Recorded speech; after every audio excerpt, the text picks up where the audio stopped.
তুমি কেন্দ্রে যাইতে পারবে না, তোমার গিরাগারা ভাঙিয়ে গেল, তুই কেন্দ্র যাইতে পারবে না।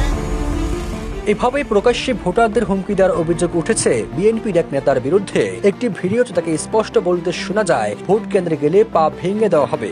একই হুঁশিয়ারি বার্তা তিনি বারবার স্পষ্ট করেন, বলেন কেন্দ্রে যেতে পারবেন না, যদি যান পা ভেঙে দেওয়া হবে।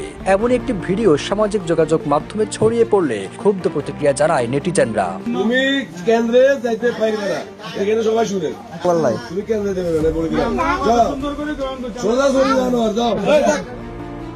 এমন ঘটনা ঘটেছে নোয়াখালীর কবিরহাটে। জানা গেছে, দাড়িপাল্লা প্রতীকের প্রচারণা চালালে বাধা প্রদান করে বিএনপির স্থানীয় এক নেতা। এ সময় ভোট কেন্দ্রে না যাওয়ার হুমকিও দেন তিনি।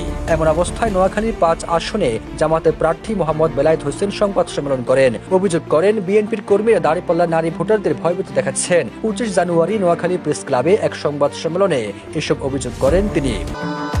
ভবিষ্যৎ হোক নিরাপদ, বিনিয়োগ হোক বিশ্বস্ত, আর আমার পছন্দ সল্ট বে।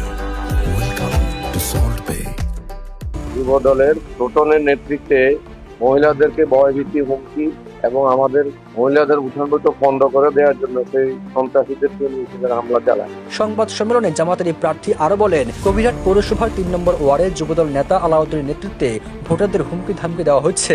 এমনকি জামাত সমর্থিত নারী ভোটারদের ঘরের বাহিরে বা কেন্দ্রে গেলে পা ভেঙে দেওয়ার হুমকি দিচ্ছে বিএনপির কর্মীরা। তোমার গিরাগারা ভাঙিয়ে গেল, তুই কেন্দ্র যাইতে পারবে না।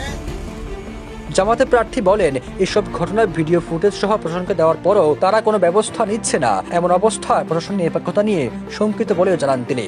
বেলায়েত হোসেন আরো বলেন, জুলাই গণঅভ্যুত্থানে বিএনপি জামাত সমান অংশীদার, তাহলে বিএনপিকে কেন বেশি সুযোগ দেওয়া হবে? নির্বাচন অবাধ ও সুষ্ঠু হোক, জনগণ যাকে ভোট দেবে সে নির্বাচিত হবে।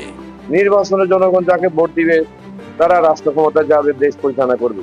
আগামী ১২ ফেব্রুয়ারি জাতীয় সংসদ নির্বাচনে ভোট গ্রহণ হবে। ২২ জানুয়ারি থেকে নির্বাচনী প্রচারণা কাজ শুরু হয়েছে, যা শেষ হবে ১০ ফেব্রুয়ারি। সবুজ আলম, নিউজ ডেস্ক, ইত্তেফাক।